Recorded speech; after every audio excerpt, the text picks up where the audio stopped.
I'm Phil Schneider. I spent 17 years in black budget programs, government geologist, as engineer, structural engineer with aerospace applications. Self-taught metallurgist, became kind of famous in my own right. I basically would have a set of notes here, but they're unavailable in all this melee. Up here I have different artifacts explaining some of them are alien metals that have been produced both on this planet and the confines of outer space that are now used in all stealth aircraft. All stealth aircraft, for instance, all black jets, what you're seeing of black helicopters and the like. The skins and the coatings and the residues that are used predominantly in the aircraft themselves, in the airframes and the rotor blades and the fans, and in some cases in submarines, special titanium hulls in the Phoenix class submarines now.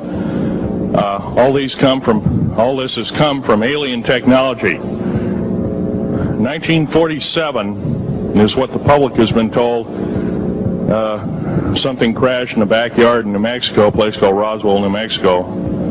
Unfortunately, that's what the public's been told. The military's known about the alien question for the better part of 70 years, and they first saw their glimpse of what was going on as early as 1909 in the American Southwest. Army cavalry evidently were chasing some bandits, and they entered this cave. They were holed up in a cave, and what they found in there was flying discs and little gray guys and all kinds of weird things, and they didn't know how to explain that, and they wrote them down as best they could, and it's been in secret archives ever since. That's up down by the Truth or Consequences area of New Mexico. Well, the alien thing is more than just what I'd call a non-visible threat. We on the surface, first of all information dealing with alien or alien reproduced technology or alien reproduced vehicles or any other kinds of things, well hidden from the American public.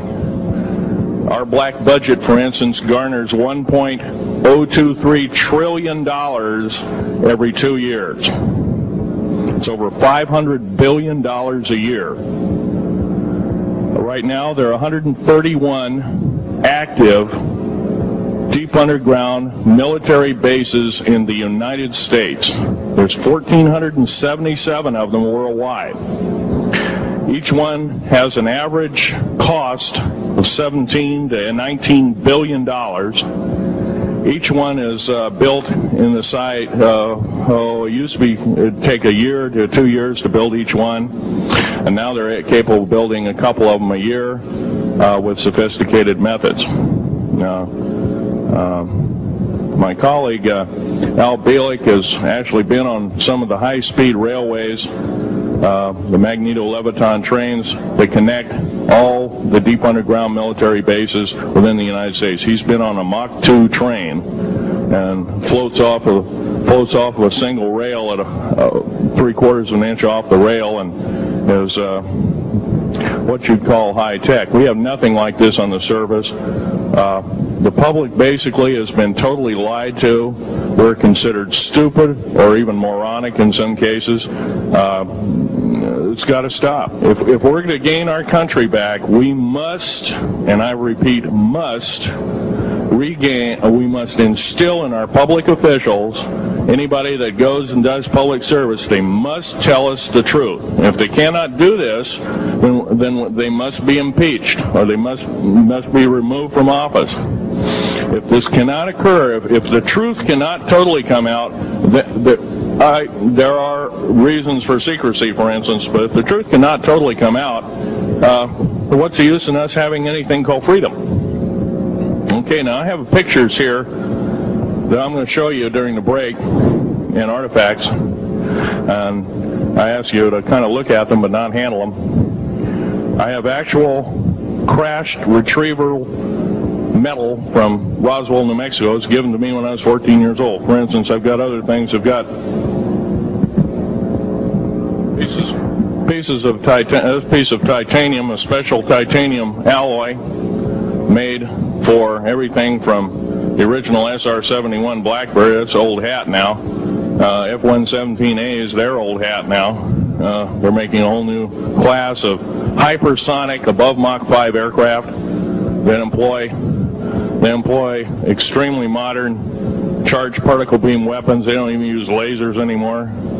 Computer-enhanced imaging radar, although it's used in helicopters for public surveillance, computer-enhanced imaging radar, and in satellite technology. The brand new kid on the block is a kind of infrared technology where a satellite 150,000 miles out in a geosynchronous orbit, or not quite geosynchronous orbit, but these spy satellites can literally look in and see a dime on the floor, say on your kitchen floor. They have a resolution factor of 99.999961. This particular piece of metal, I'm going to drop it on the floor here, it'll kind of ring like a bell. You can't break it. Withstand temperatures in excess of 7,500 degrees Fahrenheit. It has niobium in it. It also has mironite in it, element 123. Yeah, please do. It's in a non-crystalline form. This is just kind of a dripping out of the main crucible. Here's a crystalline example. It's in the scalenohedral-crystalline form. We got this from the large grays technology.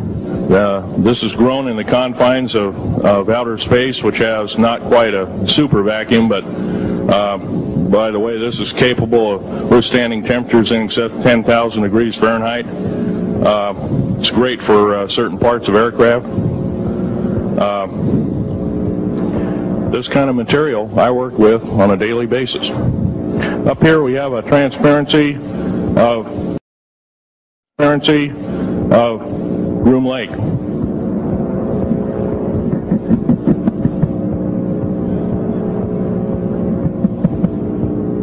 Groom Lake is where the infamous Area 51, S4, S2, a CIA base, it was originally a bombing range, a nuclear test site. It was later become the most secret base in the United States.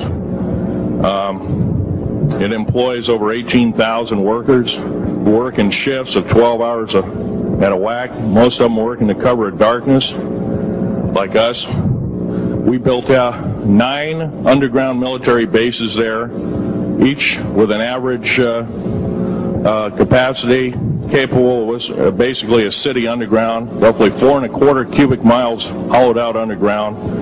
They have boring machines, for instance.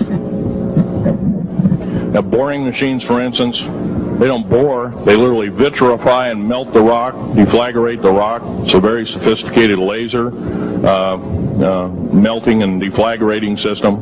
It reduces the rock to a powder and then melts the remaining rock as a coating on the inside of the base, so you don't have to use gunite cements and other kinds of things like that. That's all old hat now. Technology is just basically the new technology we get is the old hat of the military. I'm going to be real brief about it. I carried a level 1 security clearance, the Rylate 38 factor. There are very few of us. There's nobody except myself, to my knowledge, talking like this. Nobody. I'm breaking the law. I'm breaking world as well as federal law, coming out and even talking about this to a group of people. I love my country more than I love my life. 2 weeks ago, I was shot in the shoulder.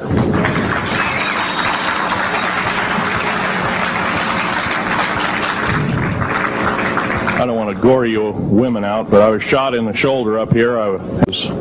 That during the unbelievable part, I was involved in building another base inside of Dulce, New Mexico, which is Los Alamos Laboratory. It's a biological laboratory. On the southwest part of the Archuleta Mesa, we built an underground facility, a better part of 3 cubic miles hollowed out underground.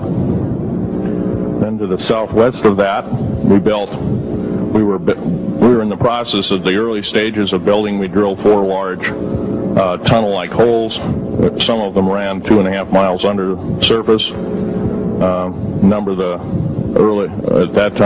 the original wells or drilling machines that were used were at the rate of 2 miles a day. It was fairly rapid.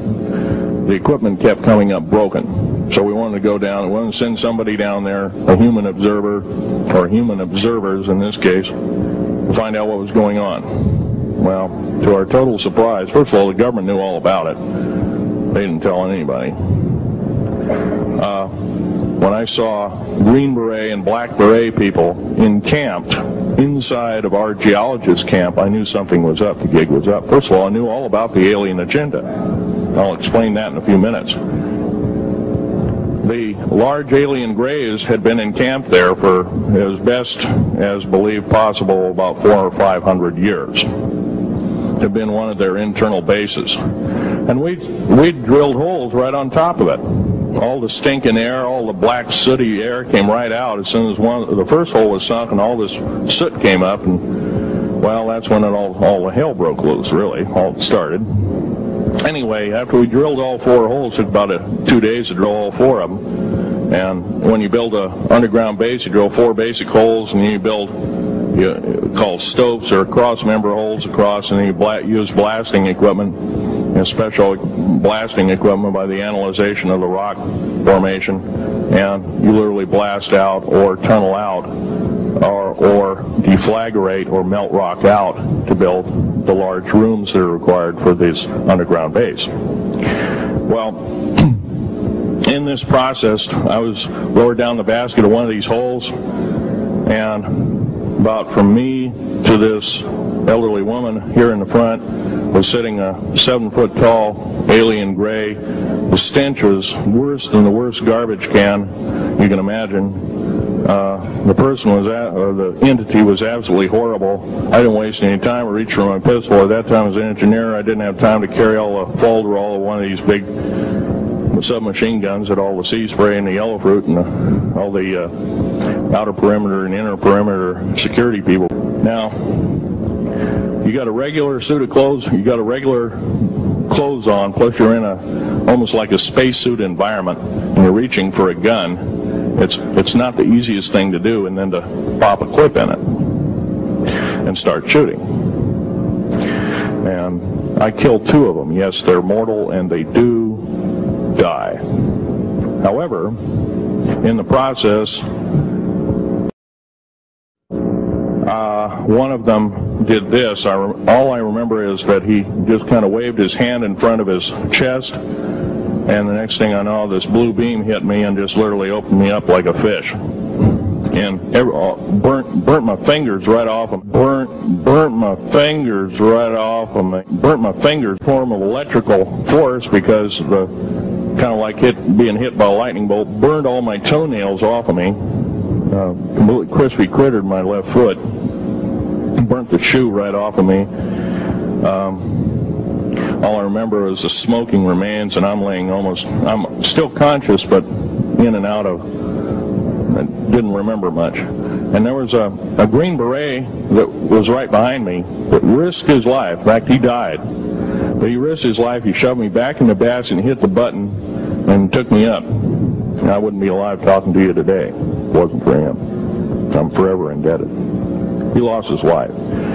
66 Secret Service agents, Green Berets, Black Berets, crack troops lost their lives because the government, our United States government, lied, did not tell us anything about the alien threat. There's a war underneath there, and I'm talking dead serious. It's been going on since that time. Since late August of 1979, our military, the Russian military, basically the militaries of the world, have been in constant conflict with the outer space alien. The small gray, the large gray, the reptilians, the whole thing. There are 11 distinct races of aliens. 2 are benevolent. 1 had to leave here in a hurry because their world is under attack, both on the surface as well as underground. There, the Pleiadians. You're familiar, maybe some of you are familiar with that. Would some of you raise your hands who've heard of Billy Meyer and some of the, very good, about half the group. Well, Billy Meyer is one of these lucky people that they figured, well, he's kind of a simple type, we'll show him everything. Well, these are the benevolent aliens, and they've been here helping us. In fact, I have a picture, let me reach for it here.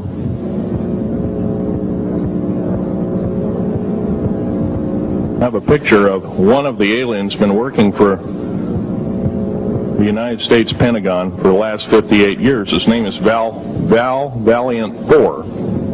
He's right here. There's my father in the background. This whole place, the ready room of the USS Eldridge, Al Bielek has probably explained, or maybe even shown you this picture. There's a list of some of the notable people in it. They're all the atomic bomb scientists of the day, all the time variant experimentalists of the day, all the top physicists of that particular day. This was in August of 1943. Now this guy has not changed one iota in 58 years. And he has 6 fingers and 6 toes, and he's got one oversized heart, one lung, giant lung. His blood vessels are bigger. He's got copper oxide for blood, similar to an octopus. His brain capacity 300 centimeters greater than ours. He has a thinking capacity, IQ. If you were to measure it, be totally off the scale, be about a 1200 IQ. He speaks 100 languages fluently, alien as well as others. He's a remarkable person. I had a chance to meet him one time. Now, by the way, he doesn't shake hands. He was kind of in a spacesuit, because all aliens, regardless benevolent or otherwise, they're carrying germs and diseases and bacterium in and on them that are deadly to us. If I were making policy, I'd quarantine them all, because how do we not know that some of our diseases like AIDS, Ebola, hantavirus, and a few of these other weird designer diseases, as I call them, are not made from the cadavers of some of these aliens as a biological weapon to use against the people of the United States? Back in 1946, we set off a number, actually 4 atomic bomb tests at Bikini Atoll. It's a group of islands in the South Pacific. I have an original photograph here with original language on the photograph that shows there is a large alien spaceship airplane tip here, and here is the alien spacecraft. This is actual proof, positive, that this occurred in 1946.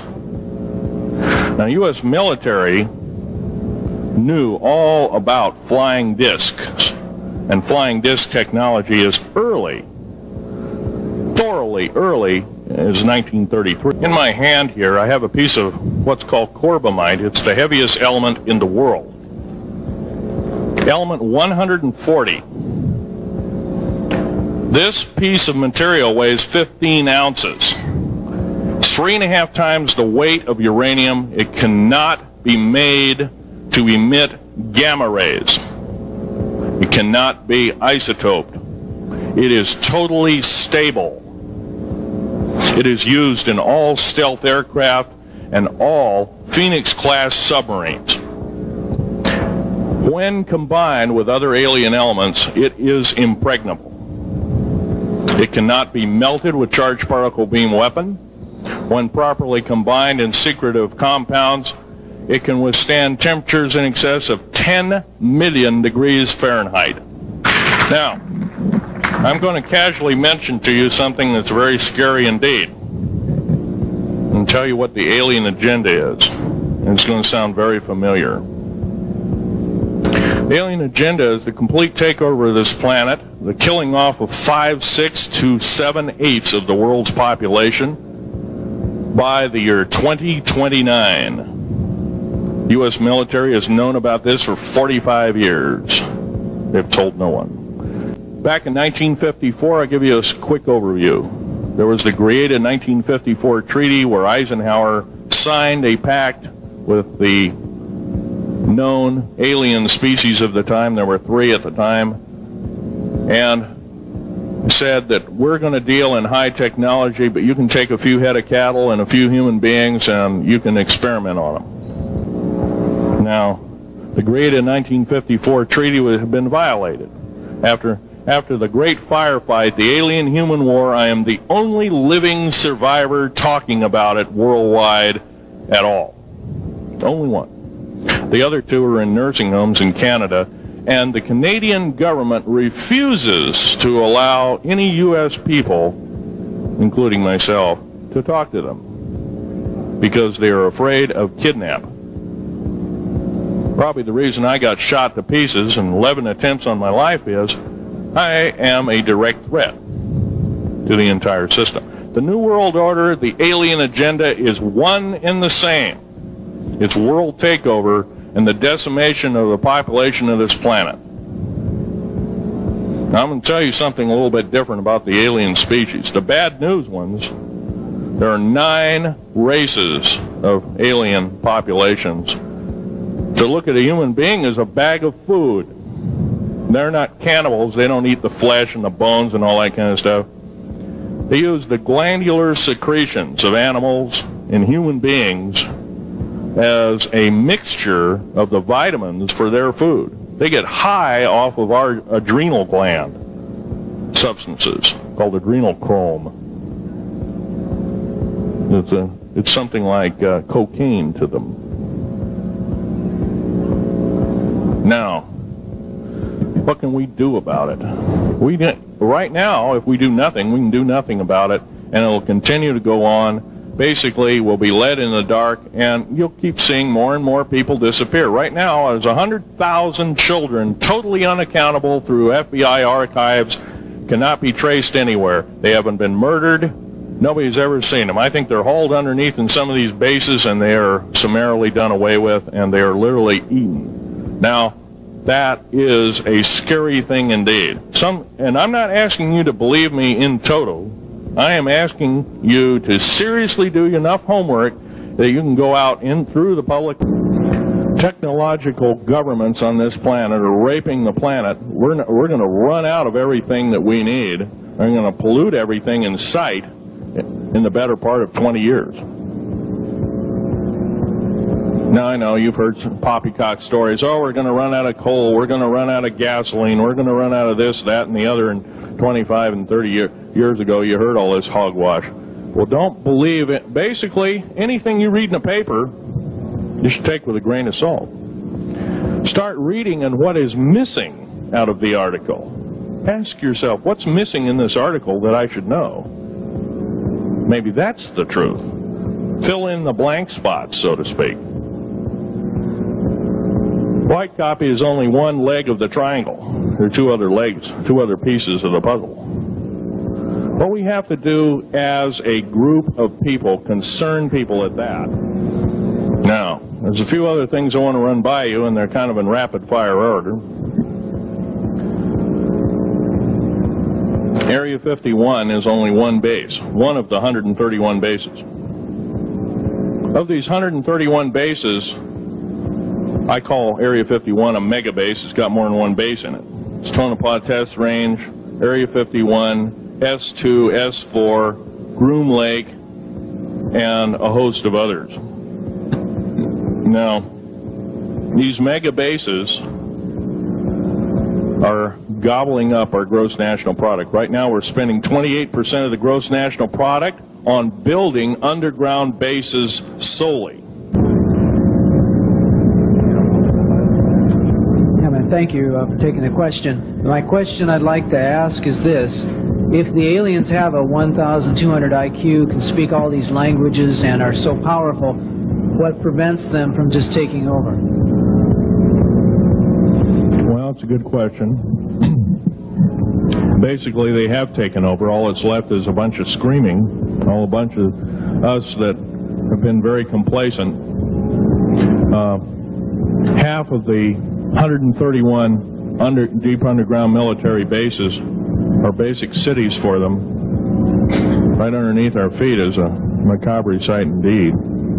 You can bet your bottom dollar they've already basically won the war. However, they're being an alien species, we are an alien species to them, and our germs have a tendency to kill them. They're also a dying race. Are you aware of this asteroid headed toward the Earth? Yes, Nemesis is called Nemesis. It's a brown star. It's probably hollow. It's maybe not a star at all. Has a specific gravity of a little less than 1.718 or something like that, which means it's extremely hollow and light. It has a mass of 10 times the size of Jupiter. It is so massive, it's dragging comets and meteoritic material with it. Supposedly it'll be here in 2052. Nobody knows for certain, or it'll be within closeness of the Earth, within 500 million miles, which is plenty close.